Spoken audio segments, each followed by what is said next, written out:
Swift from Our World Media Magazine. With me today, I have Sue Wright from Exotic Girl Hair and Jerome Leaks from a magazine called Ryder. Welcome to the show. Thank you so much. Thank you so much. I've noticed in the last few years a lot of young people are becoming entrepreneurs. Let me start with you, Sue. Why did you become an entrepreneur?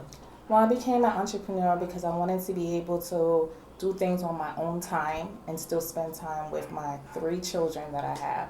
So it really helped to be able to have family time as well as to be my own boss as well. Okay, Jerome, tell me.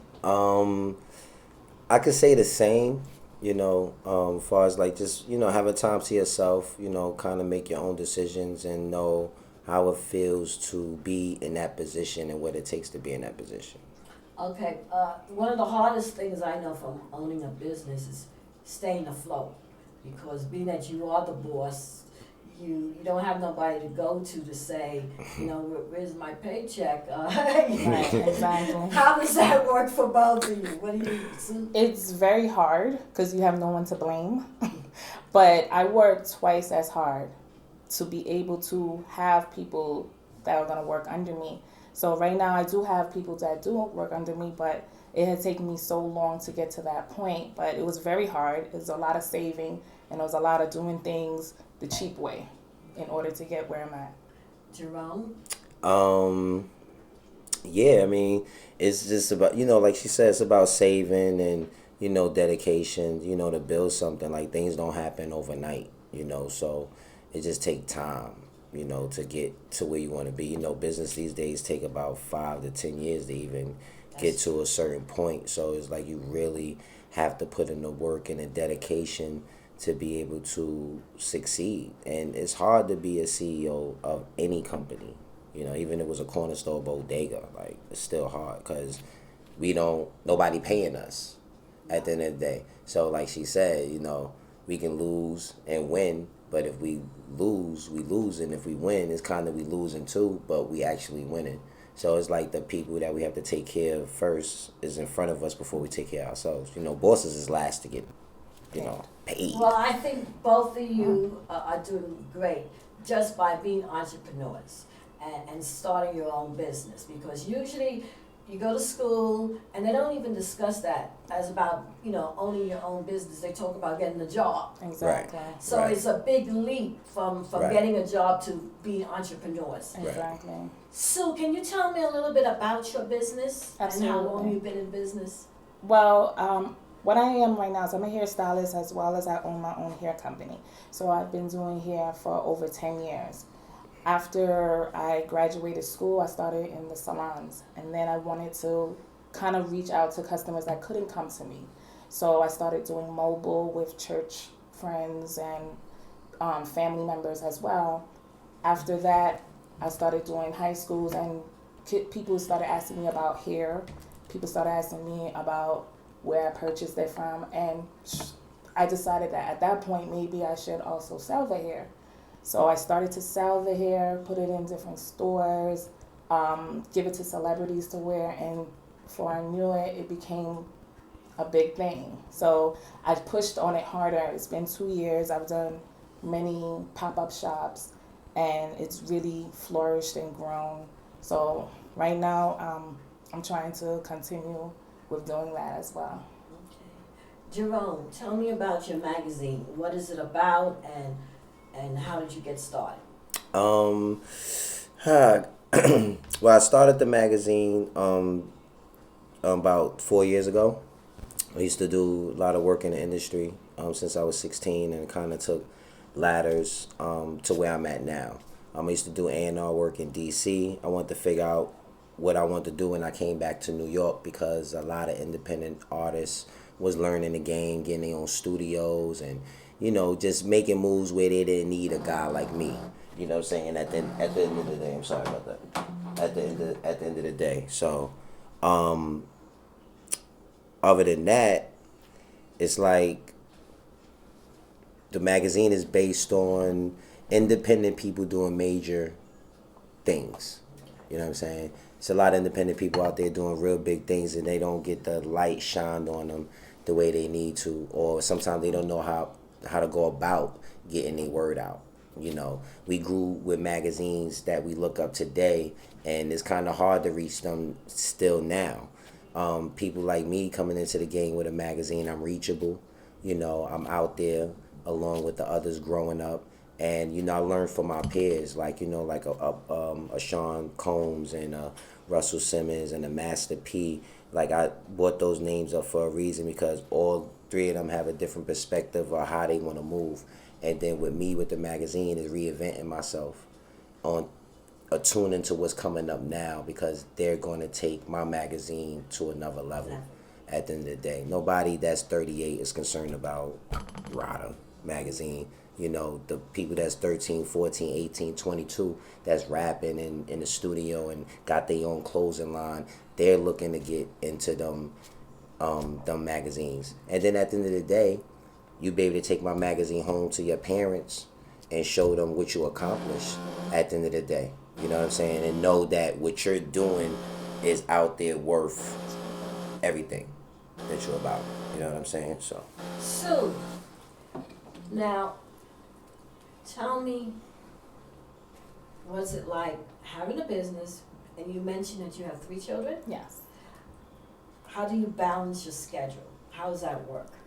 Well, initially, I would have clients come to my home, and I would work on the clients there.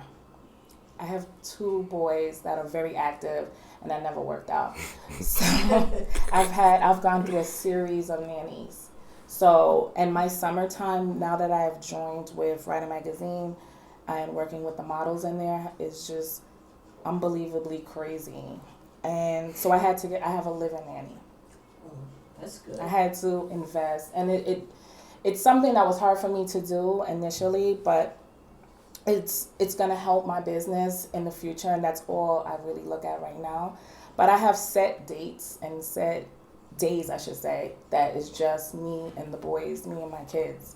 So it's usually Saturday mornings, but that's how I do it. I'm always working 24/7, but that Saturdays in the morning is just for my family. Tell me, where do you see yourself in the next 5 years? Well, hopefully I have my own hair store. I've already looked into it, and I'm starting the process of getting a kiosk in the mall in Cross County in Yonkers. And I'm hoping to have a big store in the next 5 years, definitely. And continuing to work with other celebrities, continuing to work with other magazines, hopefully international. And what advice would you give to another young lady such as yourself that wants to get started? Should they or should they not?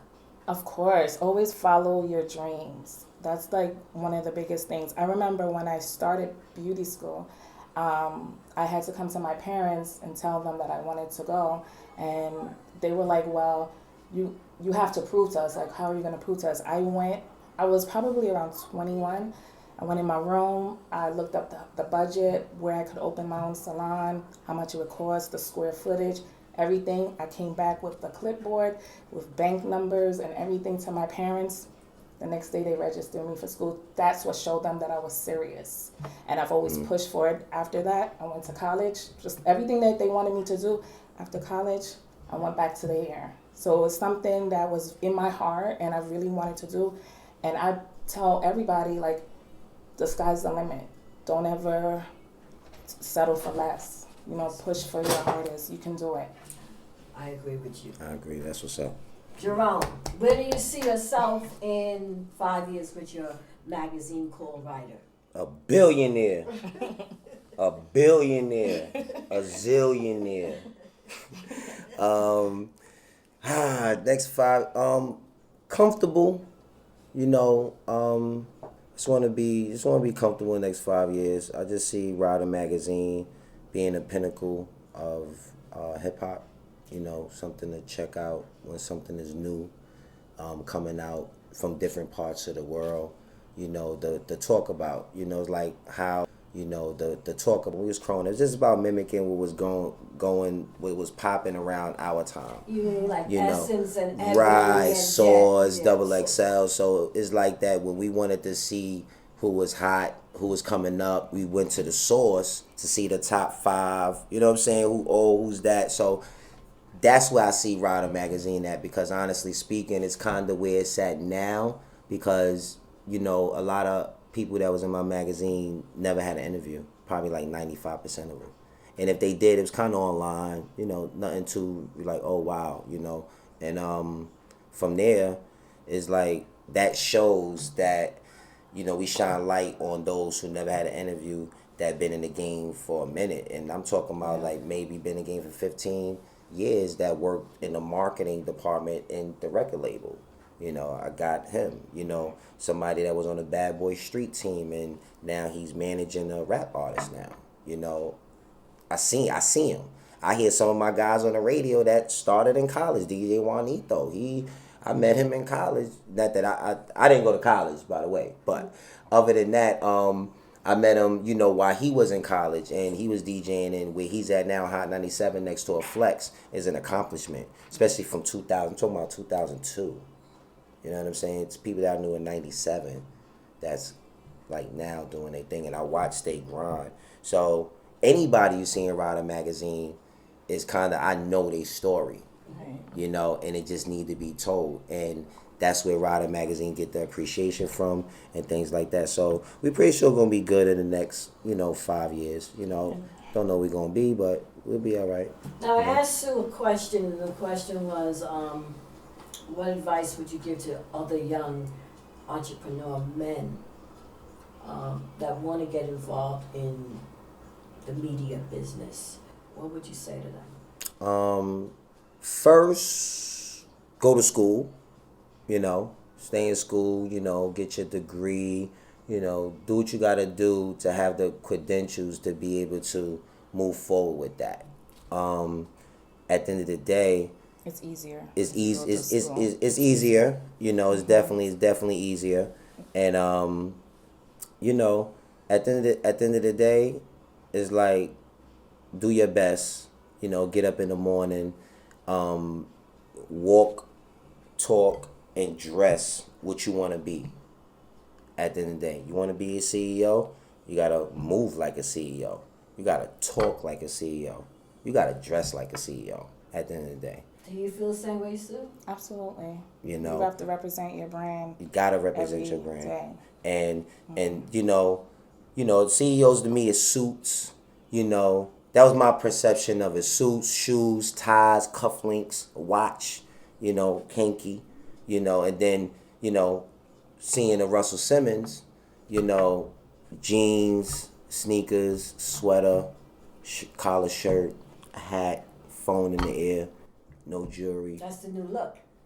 And when I seen that early, middle 2000, it kind of bugged me out, because I'm like, wow, like, he ain't really I never seen him in a suit. It's crazy, but he's accepted for who he is, and he's comfortable, and they accepting it like that. So it kind of, maybe he set a kind of a trend to where you ain't gotta walk in there like that all the time, because it's not about that. Because at the end of the day, you can have on a suit and be about nothing. That's just the entry. Right. You still got more to do. Got a lot of talking to do. So in that sense, just, you know, get up, be who you want to be in life, grind, promote your brand, stick behind your brand, stick behind what you believe. Don't let nobody dictate nothing that you trying to do with your company. But be humble at the same time. But be humble at the same time. Be humble. Yes. I'm working on that. I'm working on that. Trust me, I am. You know, it's hard. It's hard, but definitely you know, just get up in the morning, just do your thing. Yeah. Thank you, both of you, for being on our World Media Magazine show. Jerome, thank you. Sue, could you please tell the audience how they can get a hold of you in case they want to, you know, find you? Yes, so well, you can find me on Instagram at Exotic Girl VH, Facebook, same thing, Exotic Girl VH, Twitter, Exotic Girl VH, and my website is www.exoticgirlvh.com. And Jerome? You can reach me. My name is Jerome Leaks. You can Google me. You can find me on IG, which is Ryder Magazine, RYDER Magazine. Same thing as Twitter. And my website is www.rydermagazine.com. And if you want to reach us by phone, 212-918-1994, extension 0. Okay. Pauline Swift for Our World Media Magazine. Keep checking us out, and look forward to seeing you all viewers next time. Bye. Check them out.